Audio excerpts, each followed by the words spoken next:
It was the Spanish who led the first century of European expansion into the New World.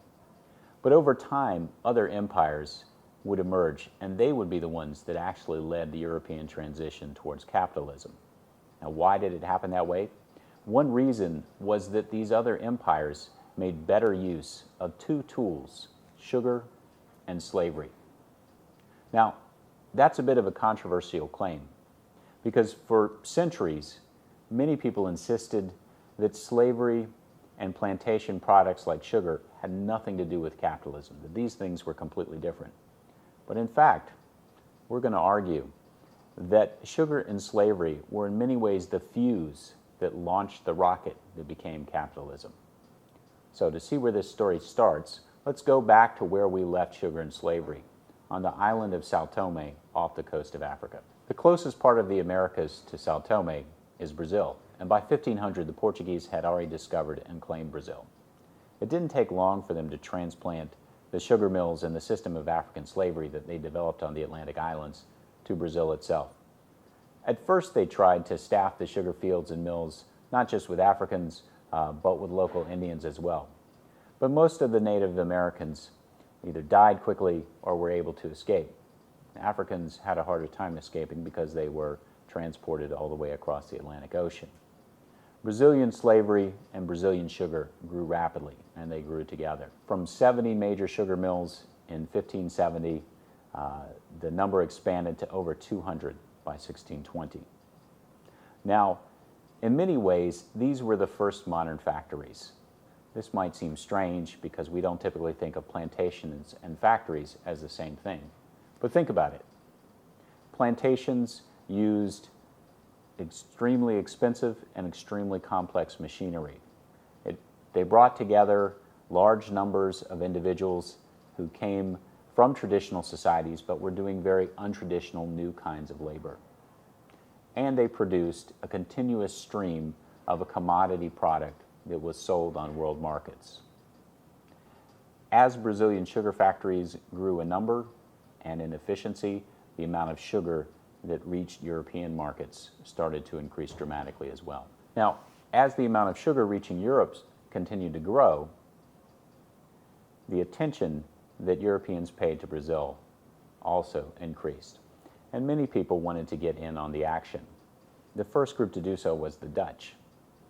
Very quickly, Amsterdam became the main source of credit for Portuguese planters in Brazil and became a major source of profit for the Dutch financial industry. By the 1640s, the Dutch wanted to take over Brazil for themselves. They were able to take over some of the major sugar areas for a while, but eventually the Portuguese planters got together and chased them out. The Dutch, who had been kicked out of Brazil, headed to a new English colony in the Caribbean known as Barbados. Now, Barbados was a very small island that, in many ways, by the 1640s, looked like a little Virginia. It was mostly settled by indentured servants and a small number of tobacco planters who grew tobacco. With the arrival of Dutch sugar expertise, financing, and machinery, the island quickly converted to sugar and to slavery. By the 1670s, 70% of the island was African slaves, and the number of whites was actually decreasing as they moved elsewhere to find other opportunities. About 80 planters controlled the island, and Barbados had become the prototype for the Caribbean sugar colony. Over the next 200 years, one Barbados after another would appear. Now, what I mean by this is that the lead in sugar production, the place that was the most efficient, that was the most attractive to investors, and that brought in the most enslaved Africans through what would be an increasingly important Atlantic slave trade. This island would shift. Always one island would appear, and then another one would emerge to take the lead from that one. So from Barbados, you had transition to Jamaica. From Jamaica, the baton was passed to Saint-Domingue, what is today Haiti. And after the fall of the French colony there in 1791, Cuba would take the lead. Each new island would incorporate the latest techniques and would bring in huge amounts of financing from Europe. Between 1500 and 1850, about 12 million enslaved Africans are brought to the New World, and most of them are brought to that series of sugar islands. They lived and they died in horrible conditions. And at the same time, the flood of sugar that they produced grew every year as planters became more efficient at extracting labor and extracting sugar from sugarcane.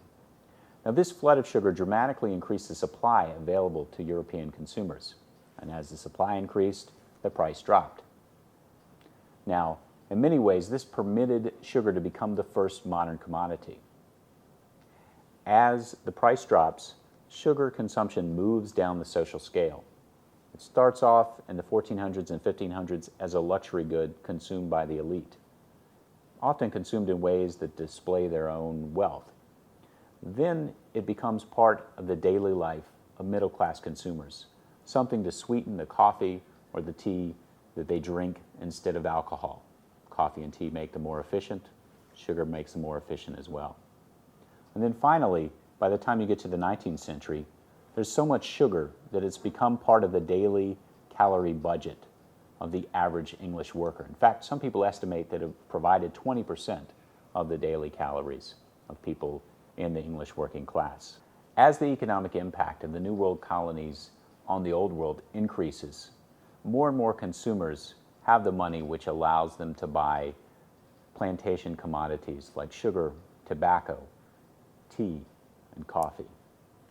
And as more and more people buy those products, the amount of revenue for New World plantation owners increases.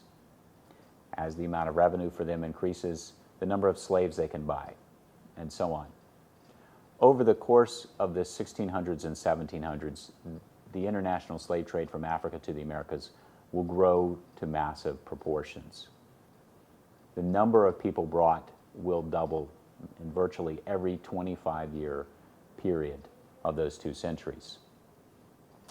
As all of this new economic activity takes place, there are a number of changes which occur in the states of the Old World, the empires that govern this trade.